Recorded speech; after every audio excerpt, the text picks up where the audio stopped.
Well, hi guys. It's been a little while since I've done one like this, and of course this is going out to everybody, not just to paying members. So the story here is that I'm working on a major video that should come out at the very end of the year, commemorating the 70th anniversary of the Brooklyn Dodgers winning the 1955 World Series. As the paying members of this channel already know, I've been kind of working myself to the bone and doing a lot of, I guess what you consider overtime work, trying to get certain games played and trying to get stuff set up so that we'll be okay when it comes to the end of the season and I can get everything done on time. The reality is I probably won't be able to get it all done on time, but it'll be a lot of fun trying to get there, and I'm going to do this together with you. So as a lot of you guys probably know, at the beginning of this channel, I did a whole lot of these sort of Let's Play type videos. I stopped doing them in part because they weren't having the success that I wanted to. The scripted videos were doing a lot better, and honestly in part because I just wanted to do something else. I haven't stopped playing these Sims though, and what I've realized over time is that since I'm playing a lot of these games, I'm building up a lot of B-roll, I might as well, record a couple here or there and give people the option to watch it. So what we're going to do is we're going to play this 1955 World Series with a number of different games. I already played it once with APBA Baseball. You can find that if you are a paying member of the channel. Unfortunately, I decided against making game one of that series free for everybody to watch, but maybe I'll go reverse myself. I don't know. We'll see. I'll think about it. But for the rest of these games, I'll make game one available, and then if you are so inclined, I strongly recommend that you consider supporting the channel and hopping over. It costs like $4 a month, and you can pay that, and you can watch that and a whole bunch of other members-only videos that I've done. You can see me sort of yammer on and on and on. Now, if you have looked at, like the title and the thumbnail of the video, you already know what's coming up, so I'll just jump straight into this. So we're going to switch on over here to our good old friend DOSBox. Fortunately, okay, well, I guess we're kind of stuck at this aspect ratio. And we're going to have some fun here with the good old APBA Baseball for DOS version 1.5. So what do we do on DOSBox with this? Well, we need to know where our directory is, and I have it set up already. So the way DOSBox works, at least by my understanding, is it will like automatically load everything that's within a certain directory, and then you just have to mount it. So we're going to do mount, and we want to mount it to C, and the directory we want is called APBA. Actually, it's capitalized. Drive C is mounted as local directory APBA, which is great. So we can go over to C. You guys remember the days of DOS, don't you? I do. Anyway, we do dir. Well, that gives us a whole bunch of stuff. dir/w. I don't know why this thing's flashing up on top. Whatever. So just so you know, like this, well, you can't see my mouse cursor, but this DOSBox 2025.12.1 command, blah, blah, blah. Usually I want to like hide that, right? But in this case, when I'm doing this DOSBox stuff, I don't really care. I think it's okay if you know that I'm using DOSBox and not using like a legitimate DOS computer from like 1991 or something like that. Anyway, if you look at this, if you're not familiar with this, the old APBA DOS game was created back in the days when everything was on floppy disk. And so the old way to play this game would have been to first put the game disk into your computer, get whatever it needs loaded into the RAM, and then when prompted, you would then put your data disk in. Now, when they changed this around, as people started to use hard drives and that became more and more popular, they needed to have some sort of naming scheme for the directories, which is why the 1955 season, which we're going to use, is in the 1955.ddr directory. Unfortunately, I don't have a copy of the old DOS game manual. If you have a scanned copy of the manual for the APBA Baseball DOS game version 1.5, please let me know. I would love to have that. Anyway, because there's a lot of stuff that I've forgotten about this game. I used to have this on a disc when I was a kid. I'll tell you a lot more about that later on. Anyway, when we type in baseball, this is the screen we get, and we hear that beep. And you can see, it went by kind of quickly, but you can see there that it was copyright 1985 and 1987. So the original game was programmed in 1985. I think version 1.1 came out in 1987, and we're going to be using version 1.5. You can see it says that there at the top of the screen. Version 1.5 came out in 1990, I think it is. So some of the stuff I'll explain to you, like if you push F2, you can choose professional, semi-pro, and amateur. I believe, if I remember right, that controls how much time you're given to make a decision. kind of a weird thing, but whatever. What we definitely do want to do is you want to push F10 for quick play. We're going to push this up 2 notches. I just know that because I practiced it. DOSBox does a very good job at controlling the speed of the game, so you're not rushing through it like as fast as possible, but at the same time, you don't want to go really, really slow. That's what that quick play is there to do. Now, you can put that up to the very, very top if you wanted to like zoom through every game, but we're not going to do that. Now, there's something here that's different from the other replay projects that I'm going to do, which is that I'm not actually running a full replay of the season automatically controlled first, right? I don't know how easy it is to do that with the old DOS games because I haven't tried them. But with a lot of the other games I'm going to be using, I know it's going to be pretty easy, and so we're going to do sort of a replay first, and we might have different teams in the World Series. Here, though, what we're going to do, so we could go here to this organization, the 1955 World Series. Somebody or other put this one together. I'm not going to do that. I'm just going to use the original one here. You'll notice, by the way, if you look at the bottom, you can push like F9 for a new data disk. I only have this one installed. I actually do have the 1991 season files here as well. It came with the game that I downloaded, but so because of the way the version 1.5 was distributed, the game disk and the season disk were both on the same disk. In the manual that I don't have, there are instructions on which file to put in the 1991.ddr directory if you want to do it that way, so that the game will actually read the disk. Yeah, this is pretty archaic, right? Now, like, if you don't remember what it was like in those days, this is what it was like. All right. So we're going to do this 55 World Series sort of the way that it was in real life, but a little bit different. So the Yankees going to be the home team here for Game 1, and Brooklyn will be the visiting team for Game 2. Just so you know, I didn't go look through like I didn't go into draft. I didn't go like change the name of the teams and stuff. You can see that whoever did this did, so it's going to say the New York Yankees. I haven't done that at all, right? I haven't made any changes. We're doing this as if it were, let's see, it's late 1990 when this disc came out. And like I said, I think it's like 91 when version 1.5 comes out. So this is us going back in the past. Now, the other thing you'll notice is that I'm not going to use an auto manager, right? Micromanager was a program that came out, I think, in late 91 or early 92. Now, when I was a kid and I had version 1.5 of the APBA computer DOS game, I didn't have Micromanager. I didn't have was it called Stat Master or anything like that. So like we're kind of doing this legitimate, right? In the sense that like this is exactly what I was going to see at this time when I was a kid. So what we're going to do here is we're going to load the primary lineup for the Dodgers. It's Game 1 of the World Series, so we will have Don Newcomb start. Now they're going to be up against Whitey Ford, which means that we might want to consider, putting in some lefties into this game. I'm thinking especially of Shuba if we want to put him in. But I mean, who are you going to take out? Like Furillo? I think we leave him in.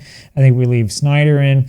You'll also notice, if you watch the Diamond Mine series, you will notice that there's a couple of differences here. For example, Jackie Robinson defaults to hitting 7th. Sandy Almiros defaults to hitting 8th instead of 5th. Furillo's not hitting 8th, and so on. I haven't done a lot of research yet to see, like, is this accurate? Is this not accurate? Just so you know. This is literally me just going through and playing. Now, if you're not familiar with APBA, you're wondering what these numbers are, I'll talk about this as we go through. But like, for example, the defensive numbers and the INF numbers are sort of the ratings. This tells us, the total here tells us basically what index you're going to be in. In other words, APBA Baseball for DOS is the APBA Master game. It works exactly the same way that the APBA Master game works, with a couple of differences that we'll get to if they come up. But more or less, this game works exactly the same way that the Master game works. That's actually one of the reasons why I want to play it. So we push enter, we come over here to the Yankees. We're also going to load them. See, they also have Whitey Ford starting as the starting pitcher. Now, do we want Billy Hunter playing short, or do we want Phil Rizzuto? I would guess that I would think that we probably want Rizzuto playing short, so I think we're going to put him in. So you push A for announce. This is weird, I know. I is Rizzuto's number, and we're going to put him in at 8, and he's going to be the shortstop, so we push 6. That's the way that you set up players, right? At third base, do we want Andy Carey, or do we want somebody else? I'm trying to remember who it is that we had in the last series that we played. So in real life, Gil McDougall only played a couple of games. I haven't gotten to it yet to see if he was actually injured or not. He may have been. So anyway, I can't remember off the top of my head. The other interesting thing that happened in real life is that what's his first name? Curve was in center field instead of Mickey Mantle. So there were two big injuries in 1955 in real life. It was Don Newcombe of the Dodgers, Mickey Mantle of the Yankees. But we're not going to worry about that here. We are going to play with this as if there were no injuries. We're going to do this. This is total fantasy style. You know, it's a fun replay. We're going to have fun with this. I don't care what the original whatever is, what the original lineups were like or anything like that. We're going to change this around to the way that we want to do it and the way that we want to play it. Like you can also do things here, like you can do display F to see Billy Martin. This will tell you that he plays second base as his primary position, also shortstop. It gives you some of his stats from 1950. And it gives you all of the crazy master game stuff. He's swing away, platoon rating of 2, speed of 13, hit and run ability of 2, and all that other stuff. So we'll come back to that as we go ahead and play. But let's get going with it. And so you can hear, the national anthem playing in the background, which is not interesting to me. So we will stop it right there. That can happen every single time you play the game if you want. If you turn sounds off, then of course it doesn't happen that much. If you don't know how to play, in theory, you can push F1. Maybe it doesn't work. Maybe not. Well, we're going to figure out how to play then here one step at a time. So the way that this game works is you push the P button. You can see this pitch thing that's flashing here. You push P to make the defense say, okay, we're going to go ahead and pitch. And then you push enter to bat. There are other things you can do as well. For example, I doesn't do what I thought it was. I'm trying to remember which is intentional walk. It's W. See, it doesn't even prompt you for that. So we walked Jim Gilliam intentionally, which is probably not what we wanted to do, but I just wanted to sort of show you what was going on here. You can push H to hold the runner and to not hold him. So there's a difference in the master game between holding the runner and not holding him. And I believe R will be hit and run when we get to that point. So we push P and then we push R. Then he goes, it's a hit and run, and Pee Wee Reese hits a ground ball over to the second base side, and McDougall can't get to it. He was breaking for the bag with Gilliam coming, and so Gilliam goes to third, and Reese goes to first with the single. See, and that's kind of the way that it works. Now, that play-by-play that popped up here, it's a little bit faster than normal because I have that quick play sort of turned on a little bit here. But the play-by-play is basically a play-by-play rendition of what the game boards are telling you. So what's happening here is the game is basically rolling the dice and it's looking up the boards for you, and then it's telling you what happens. And sometimes it prompts you to figure out what it is that that you should choose or what you should figure out. So this is going to be kind of an awkward game as I try to remember all of the different things you can do. So we're going to have Ford here pitch to Snyder. Of course, we're not going to walk him. I think we're going to have Snyder hit away instead of hit and run. Let's see what happens. Hit deep to left field. Noren goes back, and he's there for at the track for the out, and he pulls that one in. Gilliam is fast, so we are going to try to have him advance. We'll probably have both runners try to advance. And see, now the defense has a choice to throw to home or second, so Noren will try to cut the runner off at second. In comes the throw, and he's out easily, so that wasn't a very good decision on my part, and that turns into a double play. Fly ball to the left, and then Noren throws over to, I'm not quite sure if it's McDougall or Rizzuto who took the throw, but that's kind of what happens. So I'm going to look here, see if you push F9, that's what I just hit here, you get this replay.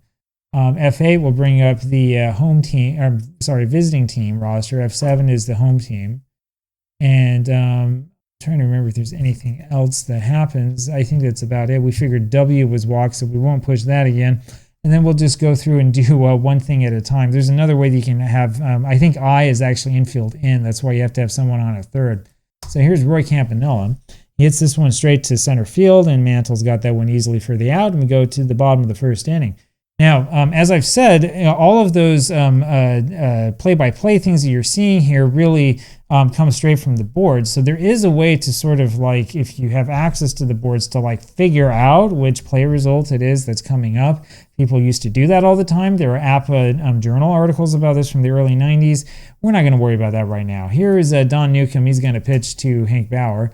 Hit over to right field. Furillo racing in, and he Wow, he makes the play, throws to first base, and gets Bauer out. That's a rare play there for you. So that was a base hit there to right field, and instead of this actually being a base hit, this ends up being a 9-3 putout. I've never seen that before playing this game. How about that? So there's one out here in the bottom of the first. Say I've never seen this before. I haven't played a full game with this in quite a while, I would say. So. How about that? So now here's McDougal with nobody on in the bottom of the first, and it's a 1-0 Brooklyn lead. There's a strike to him. So I'll explain that. If you're unfamiliar with the APBA Master game, you get a lot of these results on the rare play charts that are like ball or strike or foul. So if you remember me talking about national pastime, especially if you've read stuff on the blogs, you know that the unusual play result numbers 36 through 40 were originally basically ball or strike. And the reason why is because it represented you needed to roll again. This is actually an integral part of the way that the game worked from the beginning, because it helped sort of make it so the batting averages could be a little bit more meticulously controlled.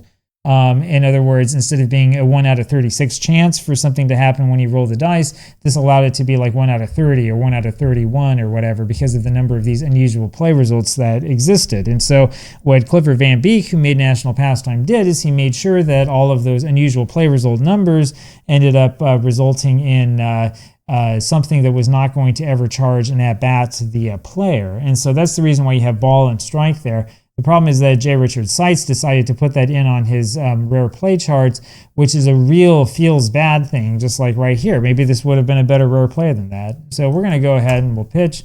I'll stop talking about that. It's popped up behind the plate. Campy throws his mask off, but can't get to it. It's out of play. 0-2 now on McDougal. Ground ball over to Hodges. He gets that, goes to first for the out, 2 away. Now, if you've watched the Diamond Mine games at all, you know that this is a different game because you can't do pitch by pitch mode. So we've got to pretend when we do this. Here's a fastball bounced up the middle. Gilliam goes over, can't get it though, and it's a base hit there for Mickey Mantle, and that'll bring up Yogi Berra. So here comes Yogi Berra. The Yankees down by 1 after my poor management in the top of the first. And it's hit over to right field. Furillo just stands there and he makes the catch for the out, and there's 2 away. Or that's it for the bottom of the first, and we go to the top of the second. And how about that? Here comes Carl Furillo. So the other thing I wanted to talk about real quick is, this sort of setup for the game where you got the diamond on the bottom. You have like the lineup here on the left side, lineup on the top right side, and then you have the score with the play-by-play. Almost all baseball sims follow this general model, right? Not all of them do. I mean, even Baseball for Windows is a little bit different. You can configure it differently. I know that Action PC Baseball is a little bit different, right? But in general, if you go back to the origins of these games, they all kind of copied this model. I don't know if this system existed before the old APBA for Apple II and DOS game came out back in 1985. But if it has, I haven't seen it. I mean, that's how important this game is to the industry. The pitch over there to Furillo's hit to right field, and Hank Bauer's there, and he has it for the out, 1 away. Here's Gil Hodges, and he pops this one up, and Berra has a beat on that one. That's a foul out to the catcher, 2 away, and here comes Jackie Robinson.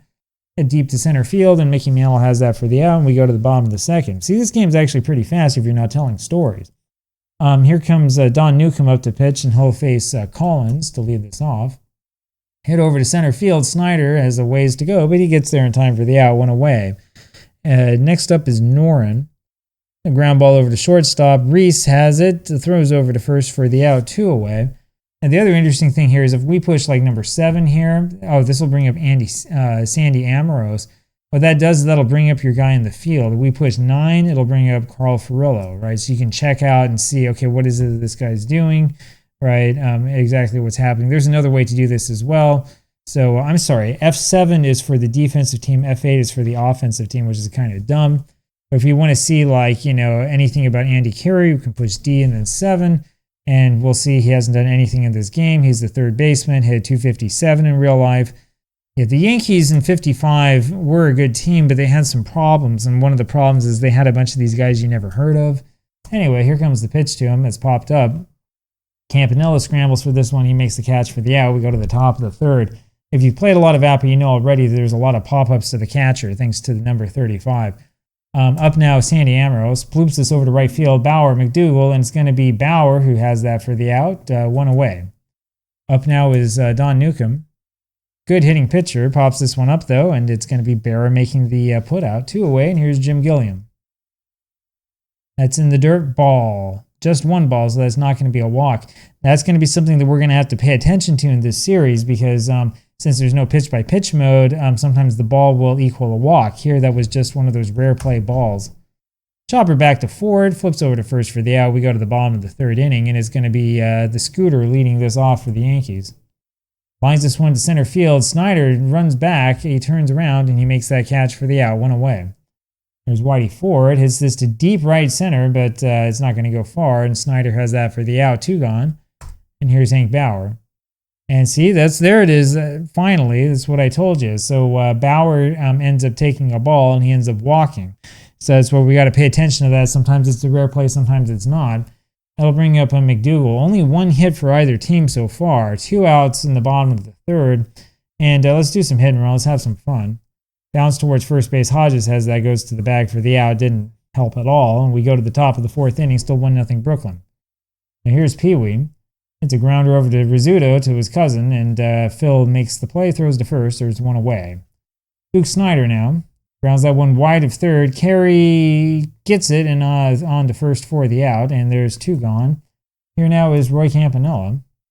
A little roller towards Carey, and he makes a good play on that one. Throws to first for the out. And we go to the bottom of the 4th inning. Mickey Mantle leading this off. And he is a swing and a miss of that one, and down he goes. So bad job at the plate there by Mantle. 1 away, and here's Yogi Berra. Line to right field, but Furillo's there and makes the catch for the out, 2 away, and here comes Collins again. And that's way outside, and he draws a walk, so Don Newcomb is walked 2. Struck out only 1 here in 3 2/3, and that brings up Noren. He's 0 for 1.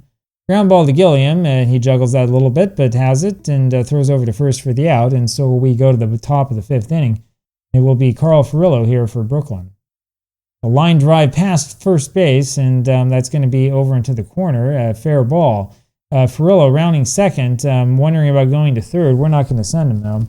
So we put on the brakes, and that'll be a double for Furillo. Now, the reason why I don't send him is there are 2 things we're looking at here. One of them is Bauer has that little A32 by him. I'm not going to worry too much about I don't remember any of that. 32, though, is his arm rating, and that's not a great arm rating. Furillo's speed rating, however, is a 4. So the speed ratings go from 0 to 20. And 4 is not good. It's the higher you are, the better off you are. Same thing with the arm rating. The higher it is, the better off it is. So you want high arm rating, high speed rating. High arm rating if you're on defense and high speed rating if you're on offense. With the speed rating like 4, I mean, chances are that it's not going to work so well for us. The way the game actually works is a play like that would have what they call a hit location number. And so you would use the hit location number, and the higher that it is, the better hit it is, or whatever. You would use the hit location number along with the speed number and the arm rating to figure out how many chances out of 36 you have of making the next base. But unfortunately, because it's the computer game, we can't really see that. This game is not designed to show us that information you would have in the board game. So you have to kind of go off of your instinct and what the play-by-play is telling you. Anyway, long way to say that that's why we didn't send Furillo. Here's Gil Hodges. Of course, with Hodges coming up next, you don't have to do anything. And Ford's pitch comes in, and that misses, and that's a walk. It's the second walk that Whitey's given up. And it's danger time here. So here comes Jackie Robinson for Brooklyn. And this is popped up to the right side. Good pitch by Ford. McDougal has that one for the out. There's 1 away. Here now is Sandy Amorose. Smashed over to Collins, scoops that up, over to second for 1, and back to first for the double play. So the Yankees get what they need to get out of that half inning, and we'll go to the bottom of the 5th inning, 1-0 Brooklyn. Going to start off here with Carey. Grounds this over to the left side. Robinson fields it on to first for the out, 1 away. Here's Phil Rizzuto again. And he hits a ground ball to Robinson and is thrown out as well. 2 away, and here's Whitey Ford. Still only 1 hit for the Yankees, and there's a 1 hopper to Gilliam who goes to first. And that does it. We go to the top of the 6th inning. It'll be Don Newcomb leading this off. Swing and a miss by Newcomb, and he strikes out, 1 away. Is that really only the first strikeout for Ford in this game? Here's Jim Gilliam. Ground ball to first, and that goes through Collins, and it's a base hit for Gilliam. Gilliam on at first again, and I want to show you how stolen bases work. So in the APBA Master game, if you've seen my video on it, there's this thing about like you need you can only steal if you have a guy who fulfills these requirements at this time in the game, and so on and so forth. When they designed this computer game, that was too hard to put into the game. So here there's no like difference in stolen, base allowance or whatever. You can steal whenever you want to, basically, and it means that you can exploit the game engine if you want. Now, to figure out if we actually want to steal or not, we're going to take a look here. So display 1. Gilliam has a steal allowance rating of D, but a steal success rating of 20. So 20 is the highest steal success rating. The steal allowance rating basically is like the, I would call it somewhat primitive version of the jump that you'll see in other games like Stratomatic and Diamond Mine, OTP. All these games use basically the Stratomatic model of stealing. Even Replay, I mean, it's arguable, but I would argue that even the original form of Replay Baseball and the way the stolen bases worked was kind of loosely based off of the Strat system, not the APBA system, and certainly not this convoluted APBA Master Game system. So the way that this works is the steal allowance rating means you can only steal like, I don't know if it's Tuesday and there's like a red moon out or something like that. But then the steal success rating is different, and it says like how many times you're going to be successful stealing, right? A little bit confused why the steal success rating is 20 if he was caught 15 times and stole successfully 15 times in real life. I didn't put all of this together. I'm not going to worry too much about that. So we're going to steal with him. So let's see what happens. S apparently is a stretch if you're pitching. That's right. I have to put P and then S. That's a strike to Reese, and Gilliam stealing. We will make the throw. And he's thrown out. So maybe 20 isn't the best rating after all. See, it's been a little while since I played the game, so you learn a new thing every day. So Barra, with a good throw, ends up throwing him out. Now, so the other thing that comes into all of this is the throw rating of the catcher, which is at 33. And so there's all sorts of other like convoluted stuff going on there. So there you have it. Probably shouldn't have stolen with Gilliam. So 2 outs now in the top of the 6th, and here still is Reese. Here's a little ground ball over to the left side. Rizzuto has it, throws to first for the out, and that's it. And we go to the bottom of the 6th inning. It'll be Bauer here for the Yankees. This is deep to left center field. Snyder jumps. It's off the wall.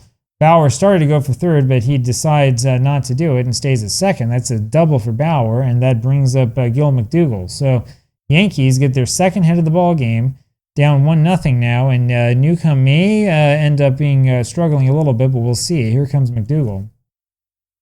And he strikes out on that one, foul tip that one, and Campanella held on, 1 away. Not what you want to see, but here comes the big man, Mantle. And this is where you ask the question. So do you pitch to Mantle and risk him hitting a home run, or do you walk him and then pitch to Berra at this point in time in the ball game? Yeah, I'm going to tell you what, I think we're going to walk him. Let's see what happens. So they put Mantle on, sets up the double play, and now let's see what we can do. Now, you can still hold him, as you can see, if you really want to hold him on first. The game will default, though, to not holding the runner on first if there's a runner on second. Let's hold him. Let's see what happens. And there's a ball low, 1-0, so that was probably another one of those rare plays. Next pitch to Berra. Ground ball to Gilliam to Reese at second and over to first for the double play. And that's what we wanted to happen from the Dodgers' perspective. You hold the runner at first base, slow him down a little bit, and then you get the double play. So now we go to the top of the 7th. It'll be Duke Snyder here up against Whitey Ford. Hits the left field. Noren goes back, and he's got that for the out, 1 away. And here comes Roy Campanella. Very, very defensive game. That's wide, and Campanella walks, and that'll bring up Carl Furillo. So do you swing away? Do you bunt? I think we're going to try to bunt. Let's see if I can figure this out. B shows the batter. S is the stolen base. T is time that goes back to pitch. Let's see if I can remember any of this stuff. Is it L? Yes, it's L to lay it down. That's right, I remember now. He tries bunting twice in a row and gets 2 strikes on him. So that's another peculiarity of the APBA Master Game boards, where there are results that say the batter ends up with 2 strikes. I think that also is something that happens in the basic game, if I remember right. So now there's 2 strikes on Furillo. We'll have to have him swing away. Ground ball to McDougall, over to Rizzuto for 1, and on to first, but not in time. Fielder's choice, and Furillo beats that one out. And there's 2 outs, and here comes Hodges. And that's jammed. The ball goes rather towards second. McDougal has it and throws to first for the out. And that does it. And so we've got Take Me Out to the Ball Game playing through our wonderful PC speakers. You can hear it. We'll end that. Just push escape. And we go to the bottom of the 7th inning. It'll be Collins leading this one off. So let's see how Collins does against Newcomb. There's a fastball for a strike. Another one of those awful rare plays. And he ends up walking him. So Collins ends up at first base, and that'll bring up Noren. We'll have Noren lay it down. Bunt over to the third base side. Robinson has that one, throws over to first for the out, and Collins goes to second. Now, it should be 5-4. It should be Gilliam who's covering at the bag, but I don't know if that's what it is or not. This game doesn't tell me how the scoring is. Runner on a second, 1 out now for the Yankees, and Newcomb ends up getting Carey to strike out, strike 3 swinging. So the third strikeout for Newcomb. There's 2 away, and here comes Phil Rizzuto. He takes that breaking ball for a strike, and that puts runners on at first and second. That'll bring up Whitey Ford. Well, 2 men out. You can't bunt with Ford. We're going to have to swing away with him. We could take him out of this ball game, but he's throwing a 3-hitter. So Ford stays in, and there's a breaking ball call for strike 3, and that does it, and we go to the top of the 8th. Now, the other thing you've noticed so far, and maybe I'll jinx it by saying this, but the pitching is a little bit dominant in this. This is true, as far as I'm aware, all over the APBA Master game. So there's a problem with the APBA Master game in that a lot of these cards were actually designed for the basic game. There are issues in that the value of what we call the hit numbers is different between the basic game and the master game. And there are also some issues with the grades that pitchers have. They tend to be a little bit over-exaggerated in the master game, to the point where back in the good old days, the APBA Journal would always publish recommended grades so you could regrade the pitchers. You could use a program called the Wizard to go through and change your APBA teams around. Before that, there was one called Innovator that did basically the same thing. There's a long history behind that, and I'm actually planning on doing a video on that topic, probably, I'm guessing in January or February. We'll sort of see how it works. There's a lot of interesting controvery that came up as well, and those of you who are APBA veterans know what I'm talking about. Anyway, but we're not doing that here. We're just going to leave these guys in. Now, the pitchers will also increase in grade as the game goes on and as they rack up the zeros on the scoreboard, which is a peculiarity of APBA. This doesn't happen to my knowledge in any other baseball sim. I think that there's one other that people were telling me about at some point in time or other, but anyway, I can't remember. I haven't played it yet. Anyway, after all that, we go to the top of the 8th. It'll be Jackie Robinson. Ground ball to third. Carey fields it, goes to first for the out, 1 away. Here's Sandy Amoros.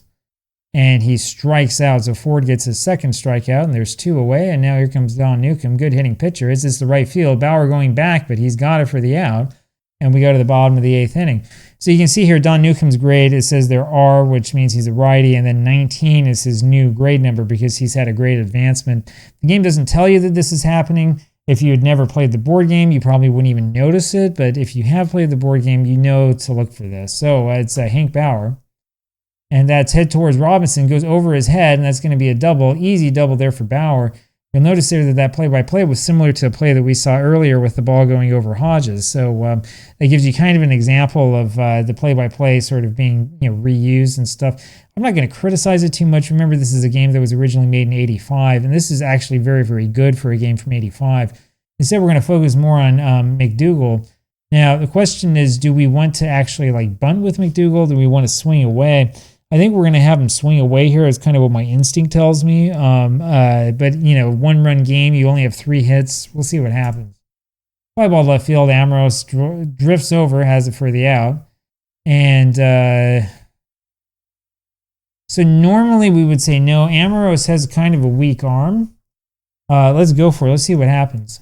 Nope, he holds second. See, and there's the professional side. I took too long thinking about the result. I pushed 1, but it was a second too late. So that's the speed rating or whatever you choose at the beginning of the game. If it's amateur, it gives you a little bit more time. You'll notice as well that there's no countdown clock or anything like that. The asterisk by no means that's the default choice. So anyway, we ended up playing it safe. 1 away, and here's Mickey Mantle. Ground ball to short. Reese has it, goes to first for the out. Bauer has to hold with that ball hit in front of him. Bad job by Mantle. So 2 away, and here comes Yogi Berra. Hit to short. Reese has it on to first for the out, and we go to the top of the 9th inning. This is an exciting game, 1-0 ball game. Here comes Jim Gilliam again, and Ford's still in there battling. Fly ball left center field. Mantle, the center fielder, has it for the out. One away. Up now, Pee Wee Reese.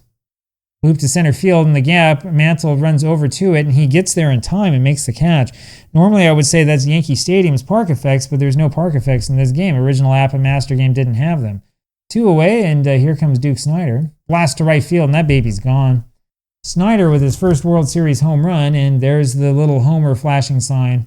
That's the thing that we've all come to love from the good old APBA for DOS game. So we hit escape, I think, or actually, no, I think we hit P and then enter to stop that. There we go.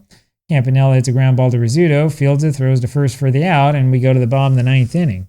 So the Dodgers now with a 2-run lead here in the bottom of the 9th, and it'll be Collins to lead this off for the Yankees. And I do want to take a quick look here and see, Joe Collins, let's see.